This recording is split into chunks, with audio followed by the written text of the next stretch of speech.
How is the cough now, out of curiosity? How does it feel now? It's all gone. I just coughed from allergies. It's not COVID. Oh, okay. But I was coughing with the COVID. I felt it here. I felt it here. Wow. And once it was done, right? It was over. No, I would say that it's gradual. I've been feeling stronger with every day. I think we're on. I think we're on. Oh my gosh. Hey, we're back. This has been insane. I hope we don't get kicked out of Facebook again, but everybody, third time is a charm. You know what they said. Second time around. Ladies and gentlemen. Forget that song. Forget that Ladies song. and gentlemen, what a great show we have for you tonight. The Suki and Scott Show is live on a Thursday or a Wednesday, whatever the hell day it is. And that handsome gentleman down at the bottom of your screen now, Suki's down at the bottom of the screen, is 37-time Emmy Award-winning news anchor Rick Folbaum. He may look familiar to you from Fox 5 here in New York. Rick now a hot Maine news anchor down in Atlanta on the CBS affiliate. And the reason why Rick is on with us tonight, not only because he's good looking, but we spoke today, and the guy Suk said he's desperate to laugh because he's just getting over COVID-19. And Rick, I got to tell you, you never look better, my friend. Yeah, mask it up. Listen, give us a little protection. I don't want anybody getting sick from me. Hold on. Let me you know what? I got news for you guys. Oh, I beg your pardon. There you go. Moon River. Moon River. What a great movie. I'm so grateful for the laughs, guys. I really am. It's nice to be with you. Thanks for having me. All right. So listen, Rick, man. Yeah, we love you, bud. I wanted our viewers, before we get to the fun stuff, tell us, what were the symptoms, how you think you caught it, and how you feeling now, and how you just give us the whole summary of everything that's been going on in the last 2 weeks. Well, first of all, there is so much awful news, and I know that's why you guys are doing this in part to try to cheer people up. I have gone public with my coronavirus story because I feel like I'm a good news story. I mean, here I am. I had a pretty bad case, and I've lived to tell about it. And unfortunately, I think as the numbers go up with the number of people who test positive or who have it, we're going to see that the vast majority of that population is going to be just fine. We're going to be okay. Not everybody, sadly, tragically, but most of us are going to be okay. And I'm a living testament to that. So I got sick while I was on a ski vacation. That maybe I shouldn't have gone on, but I did anyway. I came back, and what was the time frame of that, out of curiosity? Well, we left for the ski trip before all hell broke loose. Before this was called a global pandemic by the WHO. Before the NBA season was canceled. Before anything really reached the pandemic sort of place, right? I guess. It has not yet, but while we were there on vacation, we were looking at the news headlines and saying, and I'm, of course, as a news guy, I'm thinking to myself, oh my God, we got to get out of here. This is not good. This is probably not going to end well. And everybody that was with me on that trip ended up having symptoms. Not everybody was tested, but they did have symptoms. So when I got back to Atlanta, I started after about a day and a half or so, I got hit with this fatigue that I really can't describe. All of us have young kids, so we know what it is to be tired with young kids running around or babies. This was a level of tiredness that I have never felt. And my doctor's orders were to go home and rest, which I laughed about because I wasn't doing anything but resting, and I didn't need anybody to tell me. So the main symptoms were fatigue for me. I had pressure in my chest. I had the cough that you've probably heard so much about. Not as bad as a lot of other people, but I had a cough, and then I just had these aches and pains like you would have for the flu. And because I have a pre-existing health condition, which thankfully is under control, but that is why they tested me at the hospital early on. And then they just said, go home and assume that you have, ride it out, take Tylenol, drink fluids, and rest. And that literally is what I did, Suki and Scott, for the next 12 days. Rick, can I ask you the question? Because you are based out of Atlanta. New York City is obviously sort of the hotbed right now. Sadly, when it comes to COVID, it's been ground zero. And a lot of people have been seeing, you know, sort of what first responders have been dealing with. You know, you're somebody that a lot of our viewers know. You worked at Fox 5. I worked at Fox 5. I'm sure, you know, a lot of our viewers experienced many crises through our eyes. And for you to experience it firsthand, what can you tell people? Because Atlanta, Georgia, the governor just put social isolation in place. I do not understand why he was so late to the response. Was he not watching what was happening? And did he not see firsthand people like you suffering? Well, I think that the governor here won a very close, not to get too in the weeds with politics, but Brian Kemp is the governor here, and he beat a woman named Stacey Abrams by only about 1.5 points. And the reason why a lot of people say he won is because of the support that he received from President Trump, who is very popular throughout a lot of the state of Georgia and a lot of the South, as I'm sure a lot of people know. And so the thinking here is that he was waiting for President Trump. He was taking his cues from the president. He didn't want to go out and have one of these blanket orders that everybody's got to stay in place and risk upsetting President Trump, who at that point, really until very recently himself, has not been talking about the coronavirus in terms that are sort of as stark and as realistic as perhaps he should. But let's talk about it. Louisiana is reporting 2,700 new cases. And we were talking about this. It seems like, we have 50 states, and every state, every governor, their own conversations with their own team when it comes to containing the crisis. Then you have the federal government that's kind of giving its marching orders. And the fact, it just boggles my mind that we don't have containment in place in all 50 states as we speak today.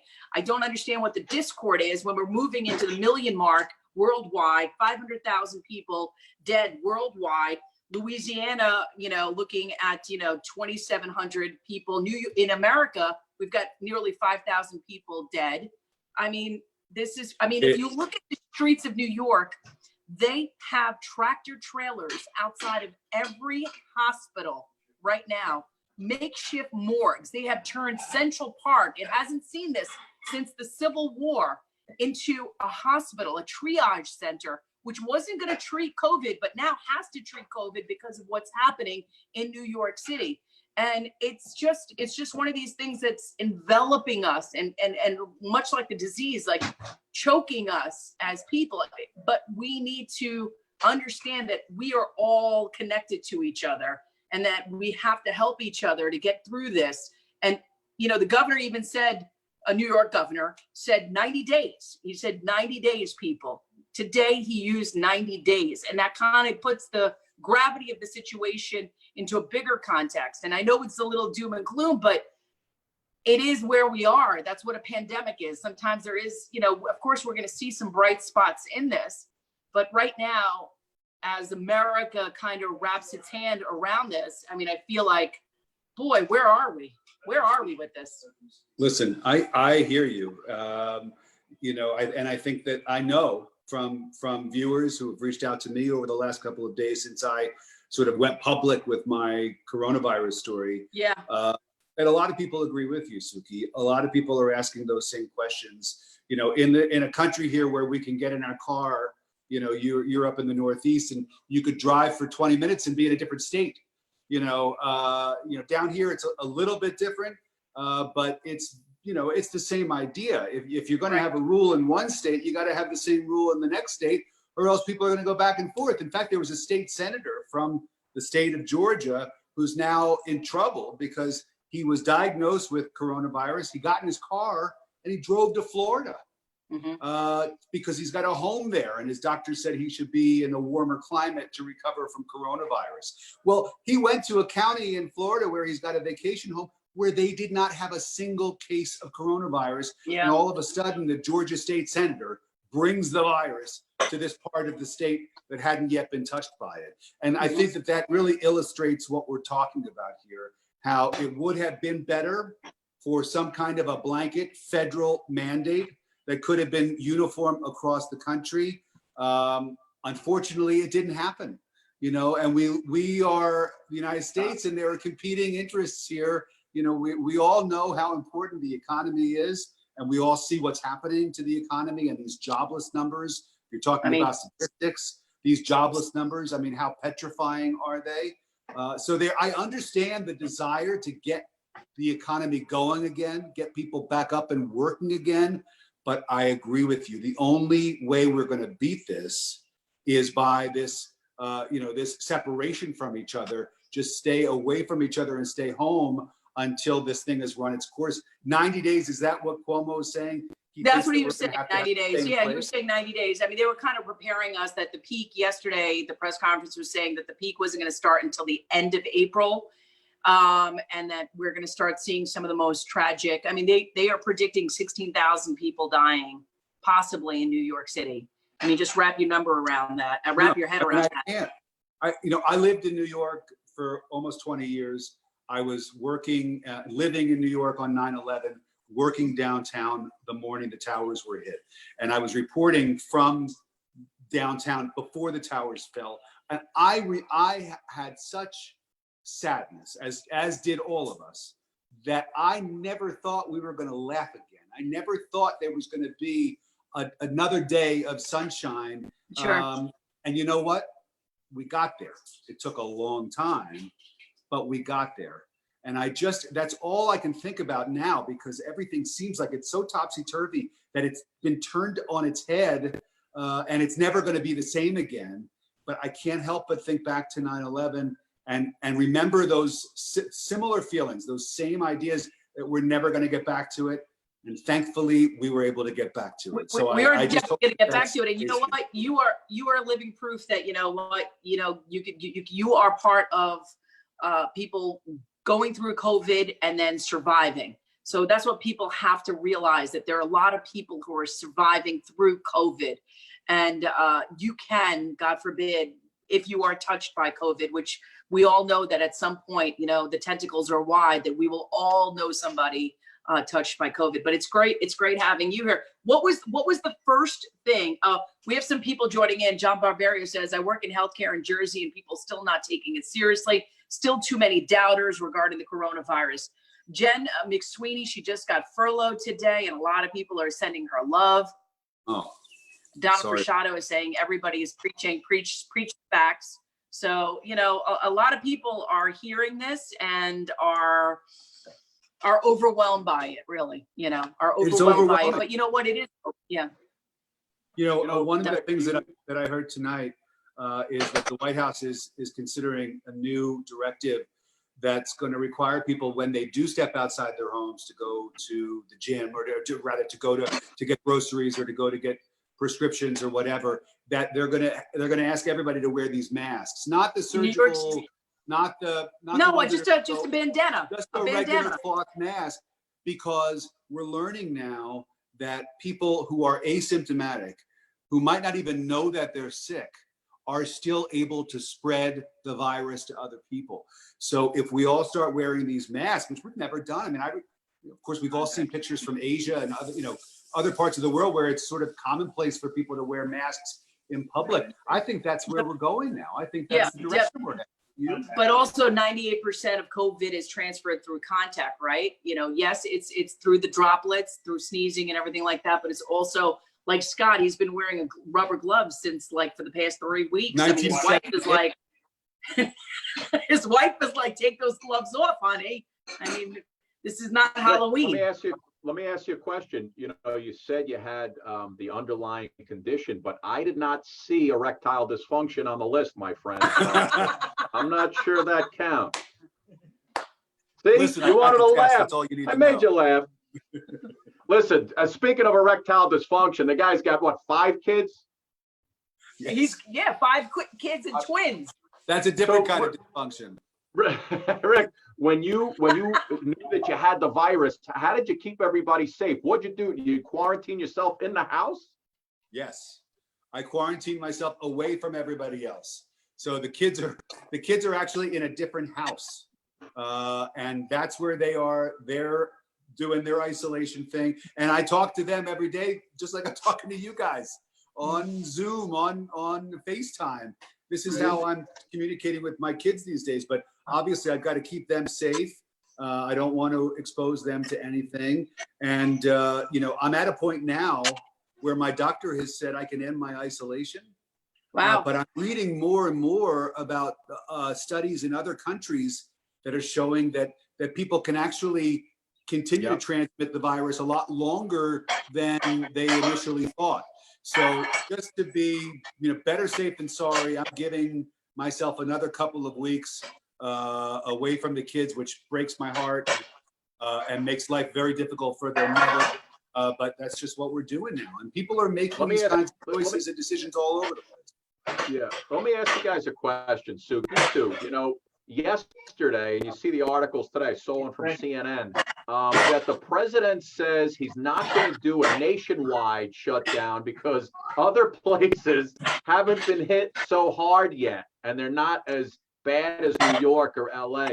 Does this guy not learn from the mistakes? I mean, do we have to wait until everybody has it to do a shutdown? How does he not know? You know, when he first said, "Oh, we got 15 in the country. It's going to go away. It's going to be a miracle. It's just going to disappear." He comes out after everything he's been through. Every day he's out there talking about the number of deaths and the number of cases and how we think there's going to be 100 to 200,000 deaths when it's all said and done. And that's on the good side. How does he come out and say, "Well, not everybody has it so bad, so we can't do a national shutdown"? What does this guy think? Have you ever been to Montana, Scott? There are 6 people that live in the entire state. You know, there are parts of the country that are very different than New York, very different from Atlanta. These are not big metropolitan areas. You've got, you know, a very sparse population, and I'm not here to defend the president or any politician for that matter, but I think that, you know, that he's trying to say, look, there are different parts of the country that could possibly have a different kind of response, could need a different response than other parts of the country. So, you know, listen, again. I know. Well, we're just grateful that you're okay. I think everybody is like, you know, all of our viewers are saying, Tracy Hernandez says, you know, I'm glad that you're doing good. Jessica Lopez, everybody's saying grateful that you're feeling better. And I just want to know, what's the first thing you want to do? What's the first thing, like when you get out of, what do you want to do? Was there a song that you put on? Was there a song that you put on, like "It's a Beautiful Morning"? You're like, that's a good song. You know, my go-to is a little Prince. So we play a little "Let's Go Crazy," and that gets me going, and it reminds me I'm alive and happy and lucky. I feel so fortunate, and I appreciate all your viewers and their well wishes. I have heard I've learned that if you get the coronavirus, you hear from everyone more than you do on Facebook for your birthday. Everybody wants to reach out to tell you that they hope that you're feeling better, and it really has warmed my heart. But I really do feel like I want people to hear my story, because I want them to know that it is not the end of the world. Right. For the vast majority of people who find themselves either with the symptoms or with a positive test in the symptoms, right, or whatever, that you're going to recover. And not only that, this is the story that I'm most interested in going forward, is what those of us who have recovered from coronavirus can do to help those people who are still suffering. And your antibodies, right? How much testing your antibodies to find out if there is. I am waiting. I need to be 14 days past the end of my symptoms. So symptom free for 14 days. I'm only on day 4, but as soon as I'm eligible, I want to get into one of these studies. I want to see. I mean, who knew you wanted to study your load? I mean, your viral load. I mean, I've been doing that for years, but now it might actually help other people. All right, Rick, I got something for you. All right. My husband's laughing, Rick. He's laughing.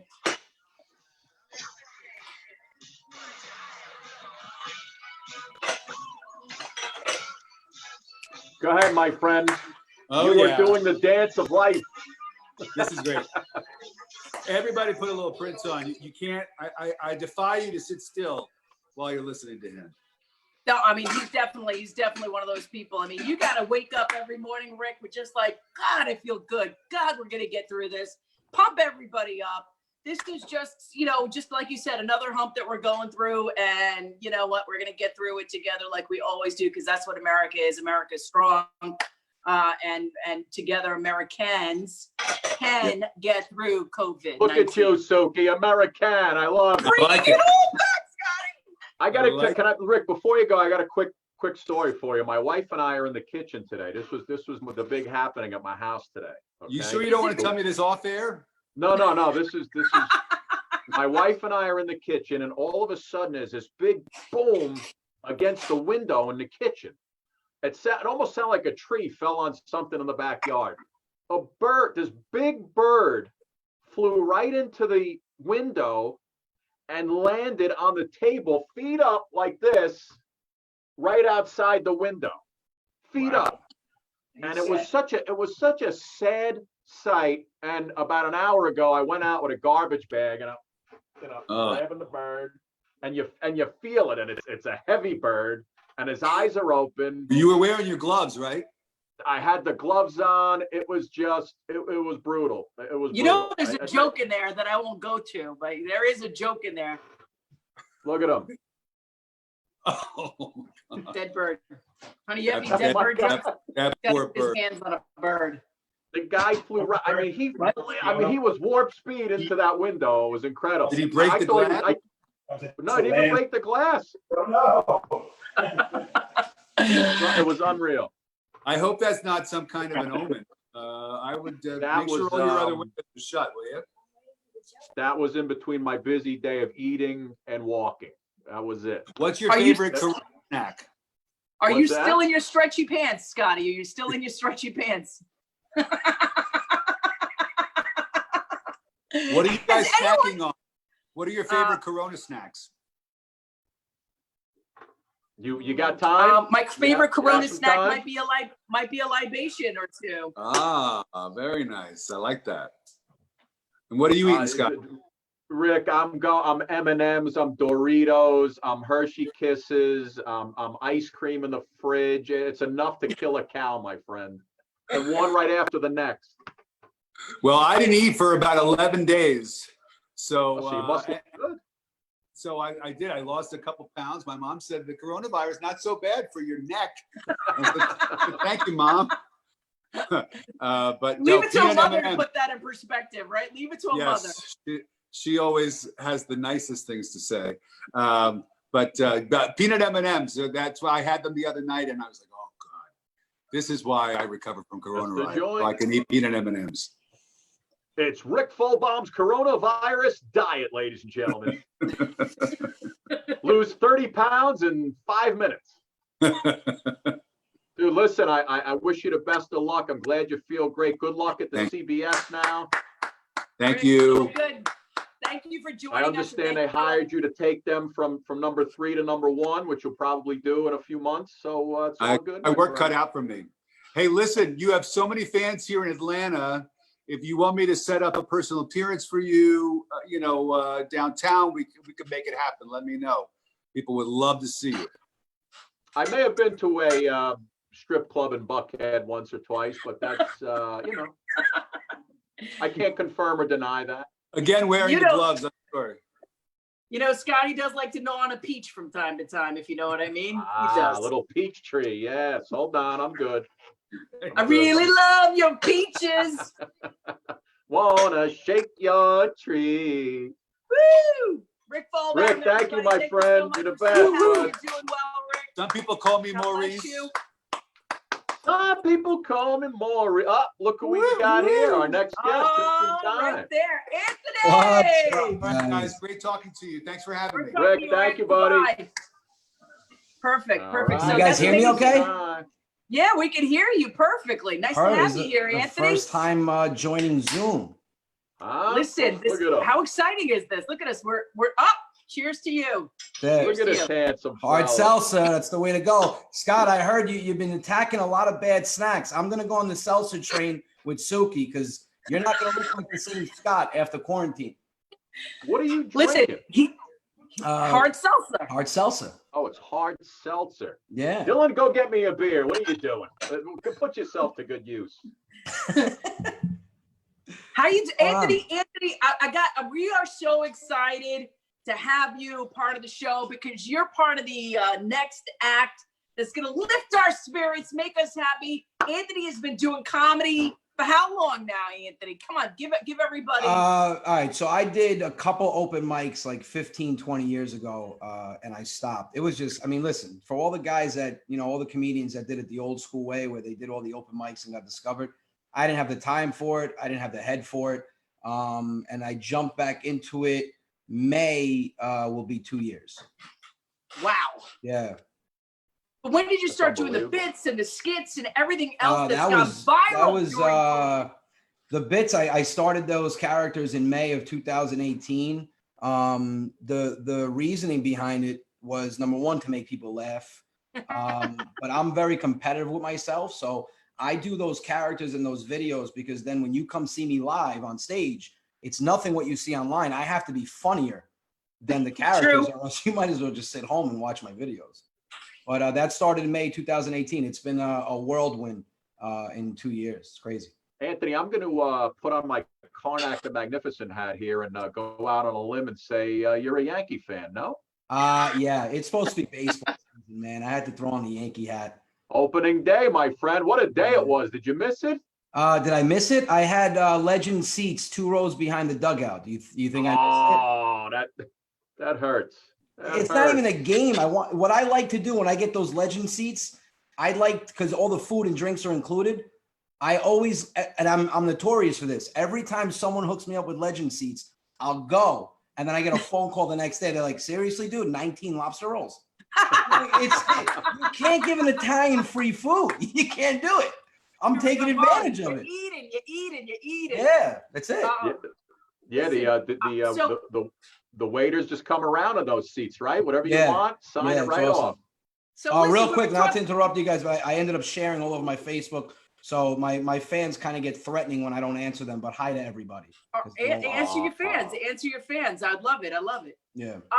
Listen, I'm really curious to know, how did you develop? I mean, you're Italian American, right? Yeah. So a lot of these characters come from family experiences, obviously, right? Oh, So yeah. is there one person in particular that inspires you more because Wow, of the crazy stuff they say? You're looking to get me into trouble right now. Because if any of my aunts are watching, they're on the edge of their seats going, she better not be after me. But no, the Zia Lucia character is actually a mix of all my aunts, my grandmother, all the, my friends' moms, all together into one person. Her mannerisms, her temperament, the things she said, her mentality. It's all like it's like 60 old Italian women into one lady that ends up being a guy in a house dress. But my dad is actually what Uncle Vinny is strongly based after. Oh. And I mistakenly announced that at a sold out show, and my dad was there, and he stood up, and you would have thought he was on a parade float. He was like waving. Yeah, he was like, yeah, thank you. I like to start off by thanking God. I'm like, no. No, you're not getting an award. Sit down. I'm in the middle of a show. But yeah, it's Uncle Vinny is after my dad. Can you know I'll what? tell you this. Go ahead, Sue. Go ahead. No. I was just saying, Italian. I grew up in a very Italian American community, so that kind of humor is very near and dear to my heart. It just makes me laugh. I grew up on Staten Island. I don't know where you from. You can't get any more Italian in Staten Island. I'm originally from Westchester, and now I live in Franklin Square, Long Island. Okay. Yeah, okay. you can't Did you grow up in Harrison? You don't get any more. What's that? Did you grow up in Harrison? New Rochelle. New Rochelle. All right. Yeah. I know there's a lot of Italian. What? It's almost Italian. It's almost Italian. Yeah. And it doesn't get more Italian than Suki, Anthony. You can't get more Italian than us. But listen, Suki ends in a vowel. I mean, technically, it could, Somebody was doing Right. Day. Yeah, you So- could pass. Listen, You could pass. so does Scott if you add a Y to it, and I'm not Italian at all, my friend. Oh, well, you know, So that's listen, that I loved finding out. The more I did these characters, and then I would go to, I would perform.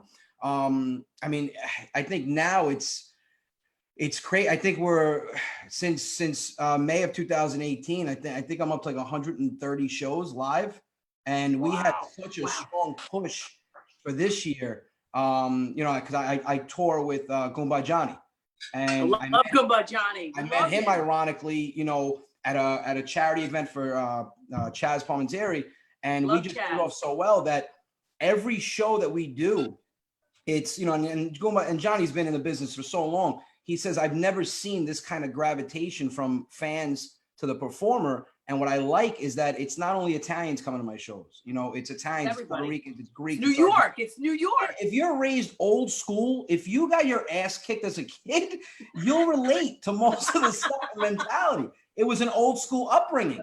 Like, I talk about how, my American friends, when they went to their aunts and uncles, they were like, oh, I love it because I could run around and go crazy. I'm like, I can't even get up off the couch. I get threatened. My father, before we even walked into the house, he goes, if anybody asks you if you want something to eat or drink, you say no. I go, what if I'm thirsty? I don't understand. Don't touch anything. Sit down. So my aunt would go, Anthony, you want something to eat? And I'd look at my dad. I'm like, no, I'm all right. Thanks. No. But it's so many people that relate to it, and it's amazing to see. I mean, they used to play this thing called Cocolingalario. I don't know what it was. But I don't even know what you just said. I Italian have to Google it. Was that English? It was Italian tag on Staten Island. Italian. Coca-Cola. She said Coca-Cola with Corona. I used to play Coca-Cola with Corona. I don't know what you just said. You should have just went with Italian tag. That would have confused Scott and myself a little, because Scott's face and my face were exactly the same. My neighbors, Francis Guglielmetti, the Guglielmettis, God bless them. They taught us how to play this. They were like, this is Italian tag. This is what we do. What was different from Italian tag than American tag? Cocolingalario. Coca-Cola.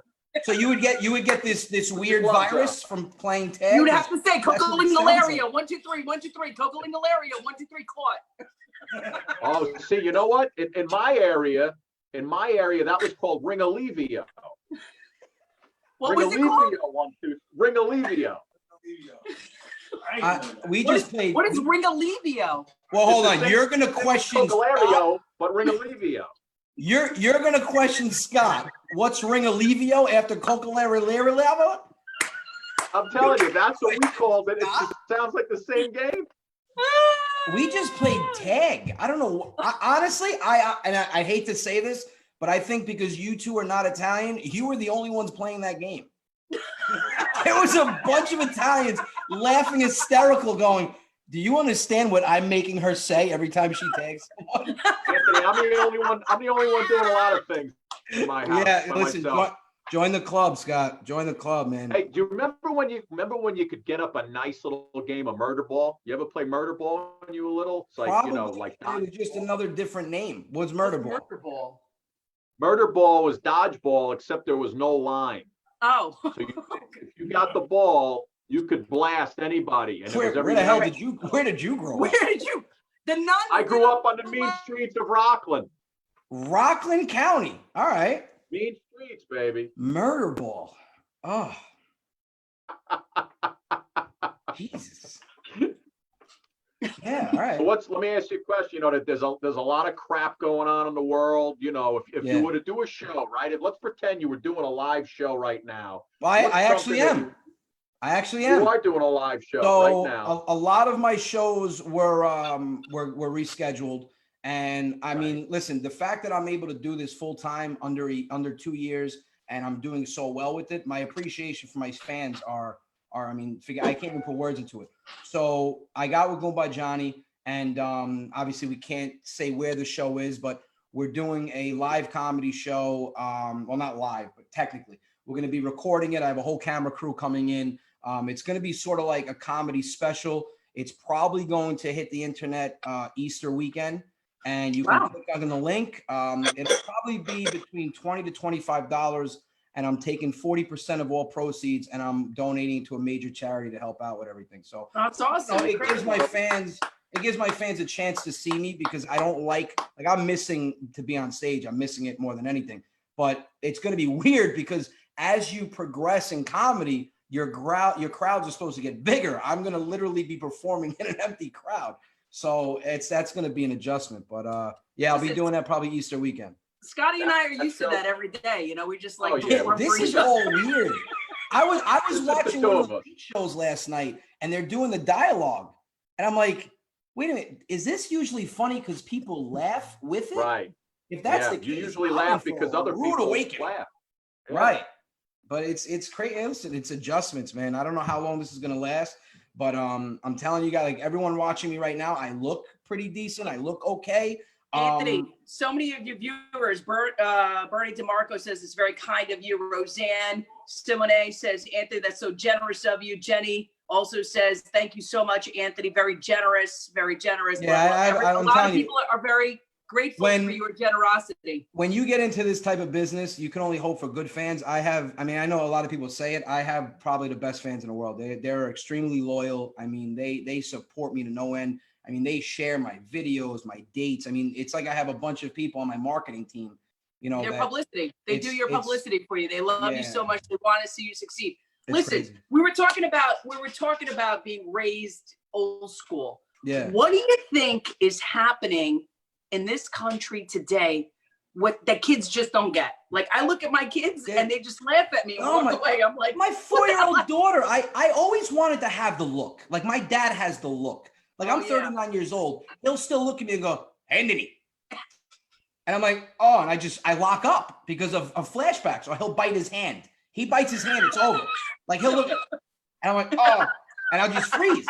I try to give my 4-year-old daughter a look. I'm like, Gabriella. She's like, why are you making that ugly face? You look like an idiot. Nothing. I'm like, all right, I tried. I don't know. These kids, they think they have it. Like, a kid today, he thinks he has it tough if his Wi-Fi is disconnected. Like, I'm like, what?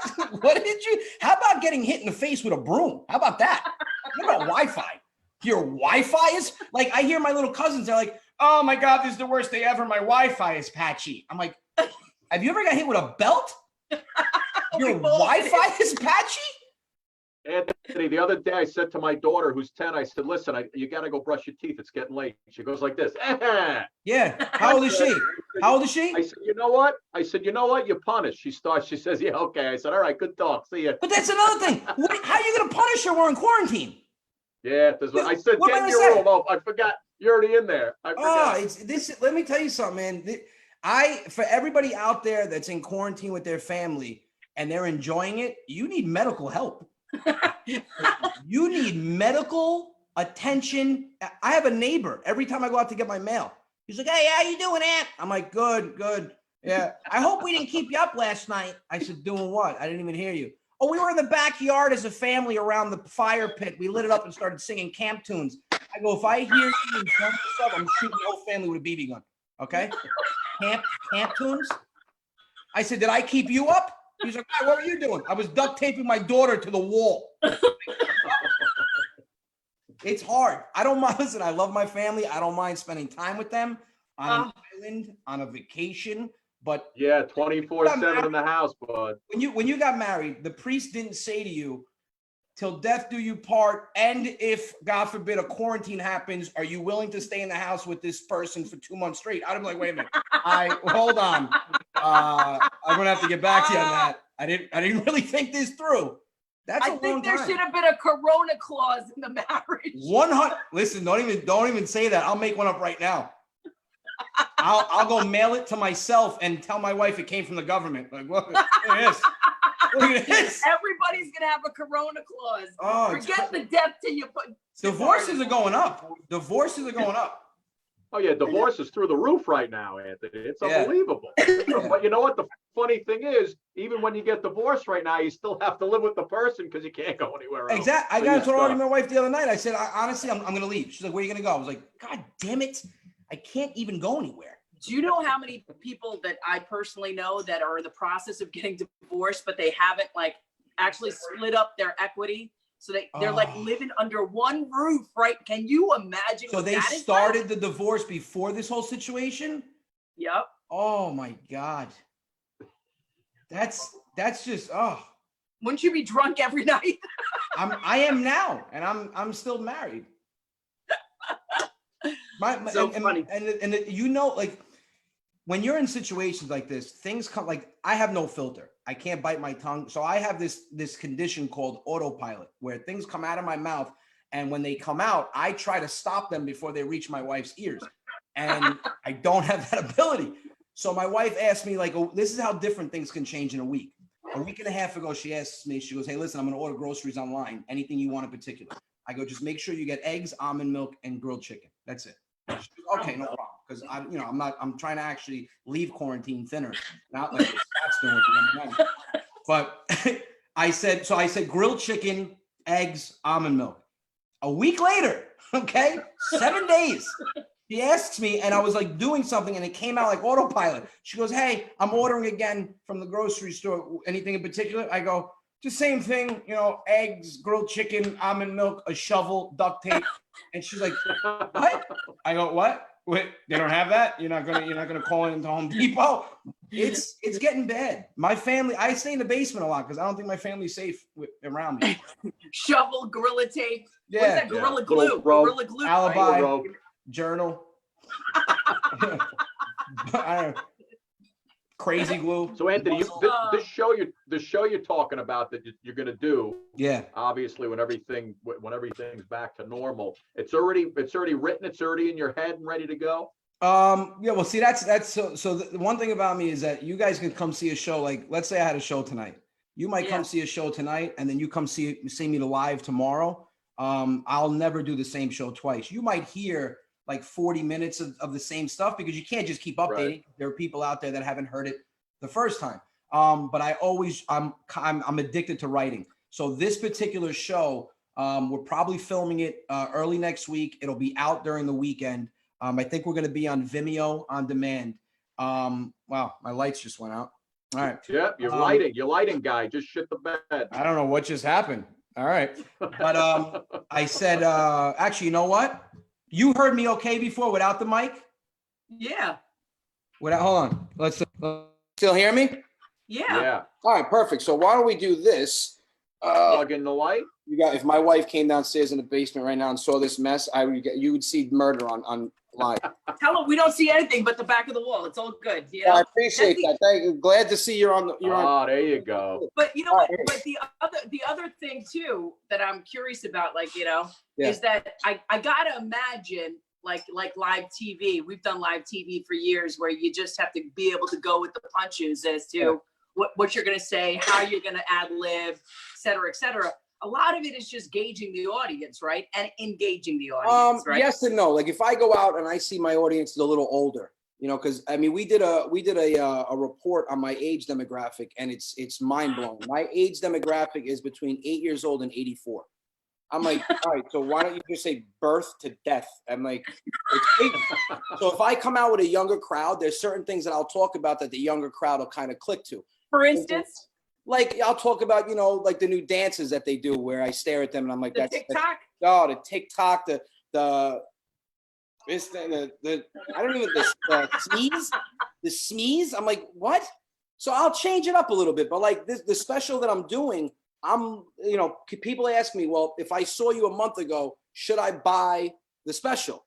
I'm like, well, it's not going to be anything you've heard. It's going to be all current stuff. It's going to be a lot of stuff about, being quarantined with your family, my family's outlook on it, because my father and my aunts, and I mean, they're clueless right now. Absolutely clueless. What's their outlook, out of curiosity? My father calls me and gives me a guilt trip. Like they specialize in guilt trips, old school generation. So my father called me and he'll say something like, hey, what's up? It's your father. I'm like, I know, I have caller ID. What's up? Nothing. I just want to remind you I'm still alive. I'm still here. I'm like, Dad, I'm in quarantine. That's no excuse. When am I going to see my grandkids? After quarantine. Okay, well, and then they always have to end with, well, I just hope when you decide to come see me, I'm still alive. I'm like, Just stay in the house. You will be. I don't even think the coronavirus is coming near you.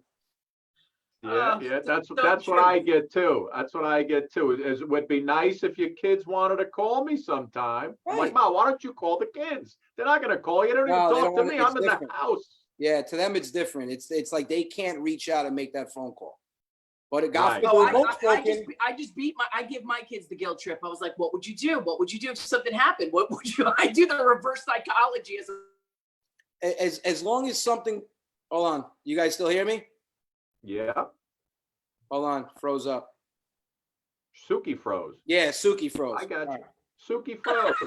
and then I There screw she my is. son over. Make It's- him worry. Back. How funny is it that Suki froze and just continued the story and then ended with the laughing at her own story? Suki, you were frozen on the screen like this for a good 17 seconds. And then you came back and you were like, oh my God, how funny is that? We don't know. We don't know. We really don't know. So We that think was we were able to great. join you. Oh man. But I'm just That's in so agreement funny. Yeah, with you. Suki was like this. Listen, I do that to so many. Like if my mom, my mom sometimes will FaceTime Yeah. for no reason. So I'm like, why FaceTime me? I'm in quarantine. Do you understand? I look homeless right now. I don't want to FaceTime. So she'll FaceTime, and to get off the phone, she's probably watching right now, so I'm screwed. I can't do it again. But as I'm talking to her, I'm like, Ma, you have no clue. So Gabriella comes into the house and.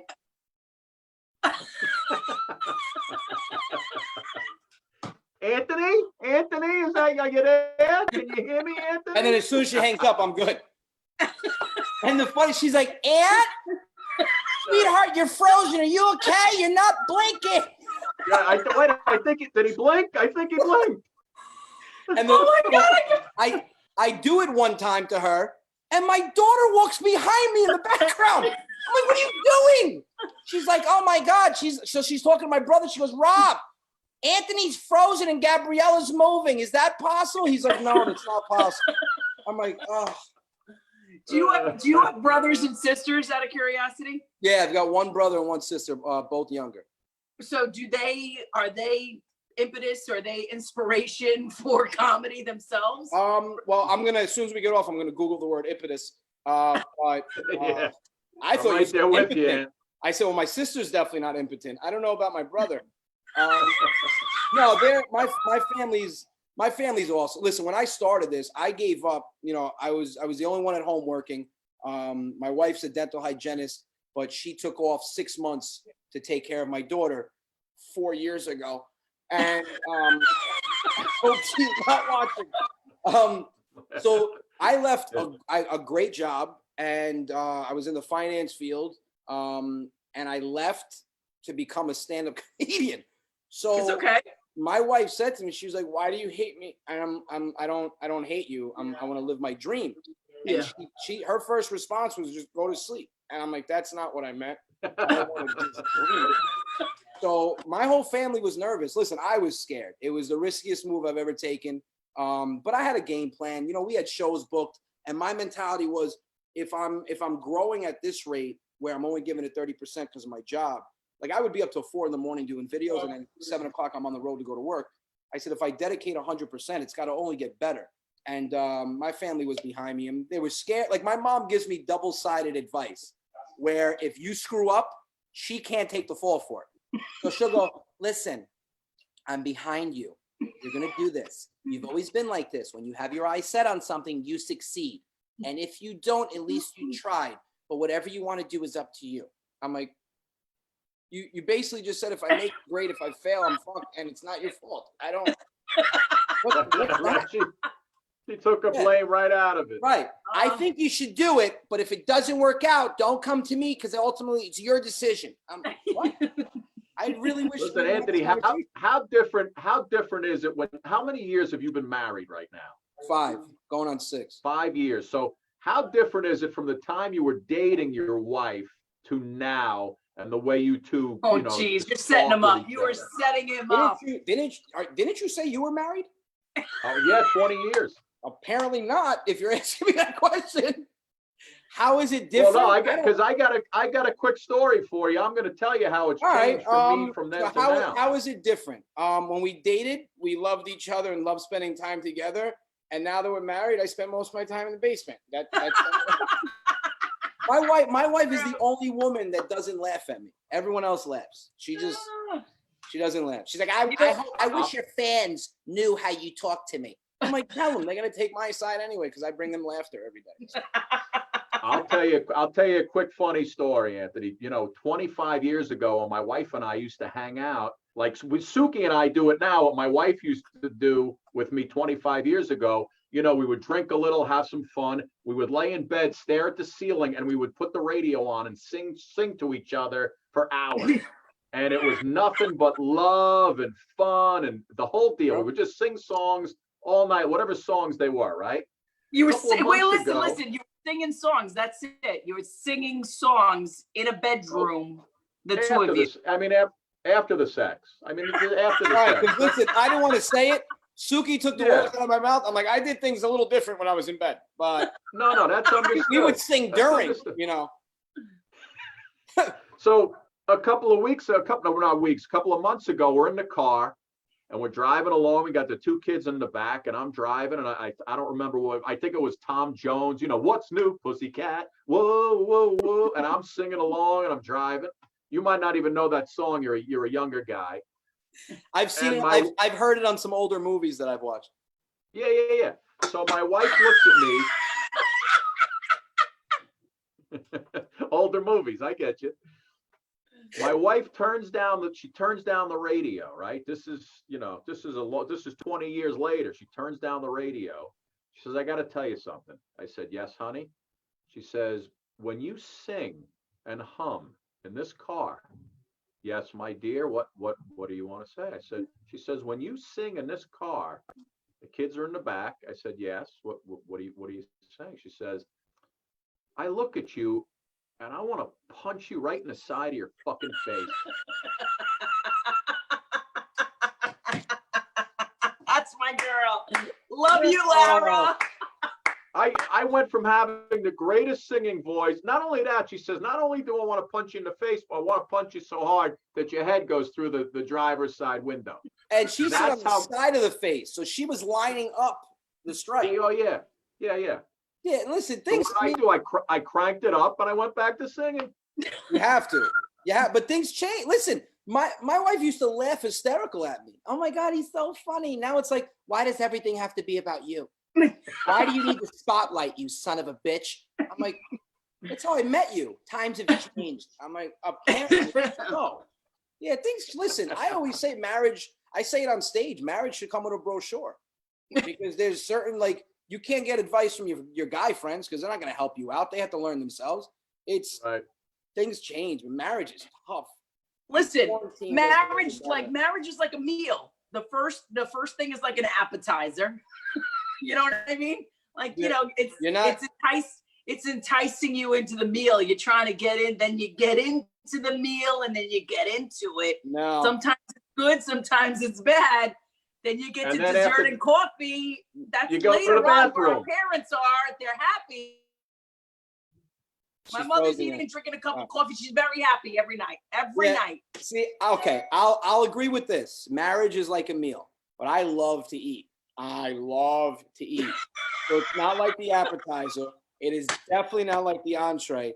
It's absolutely not like the dessert. Marriage is like when I'm sitting on the couch afterwards and it's the agita that I get from eating too much. That's what marriage is like. It's like, oh my God, why did I do that? Why did I just consume more than I should have?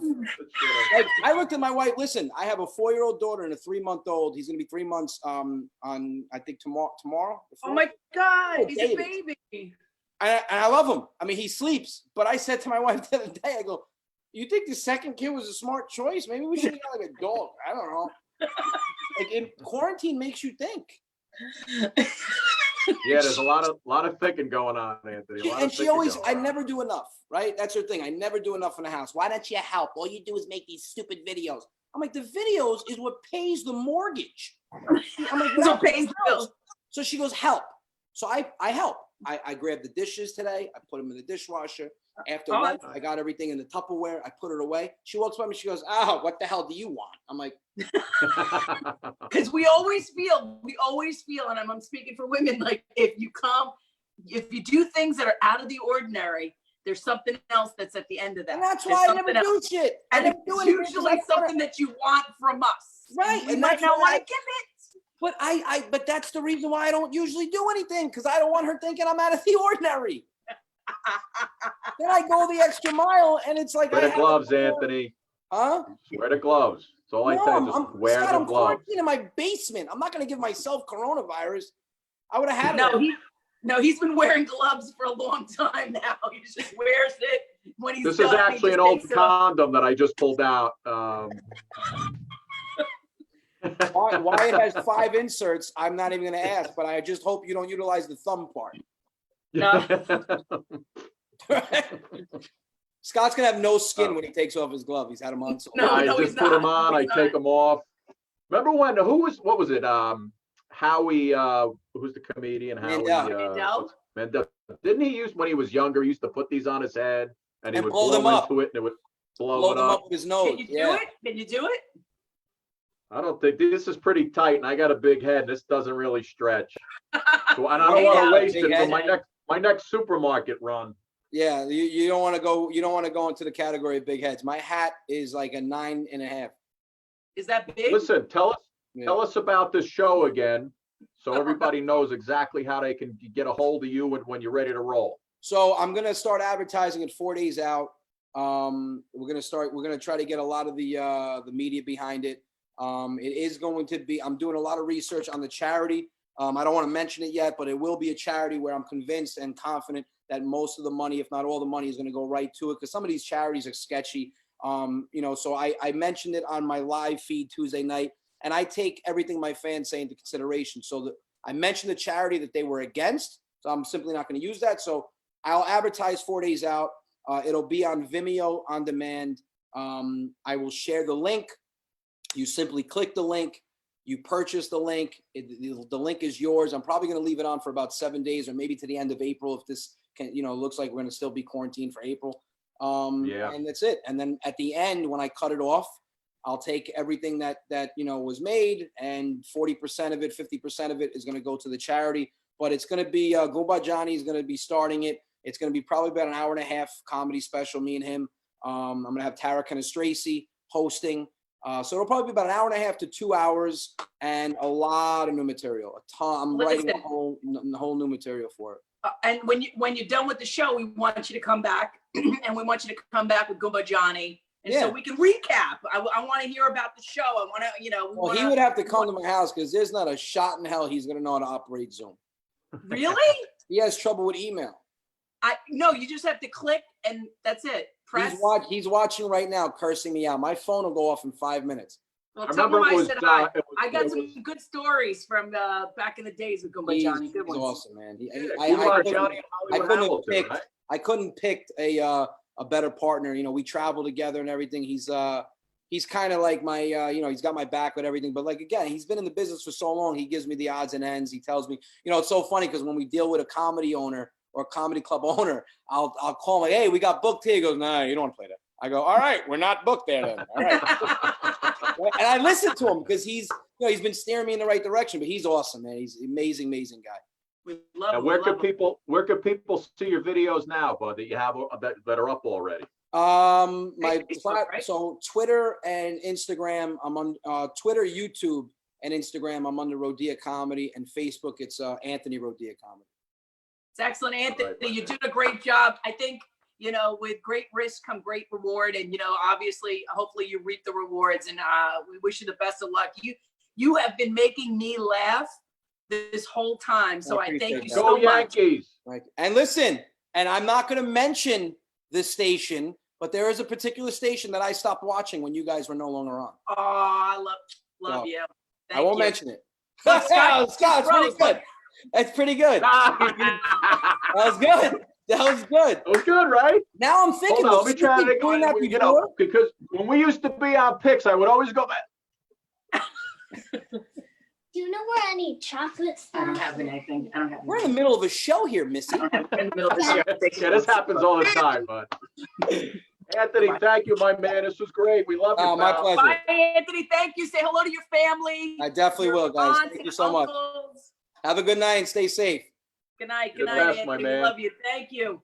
Oh, how funny is he? I mean, come on. Scotty. 2 great shows. I'm telling you.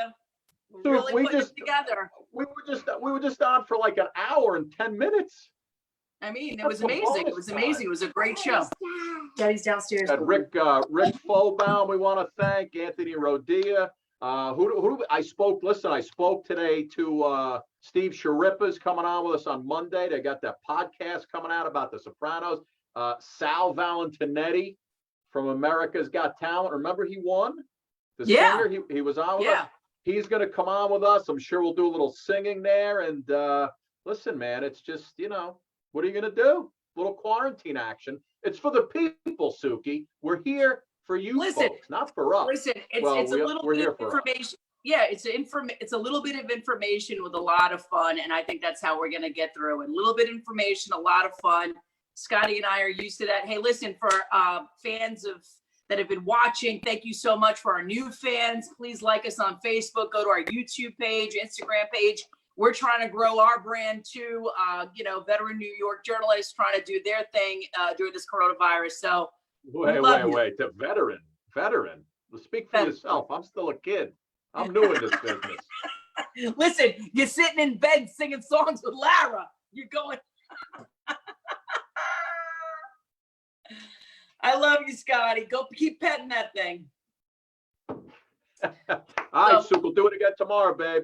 Love you, Bubs. Take care. Bye, Bye, everybody. everybody. Thank you so much. Stay safe. And once again, we love you. Thank you for supporting us as always. Bye, Scotty. Bye, babe. Good night.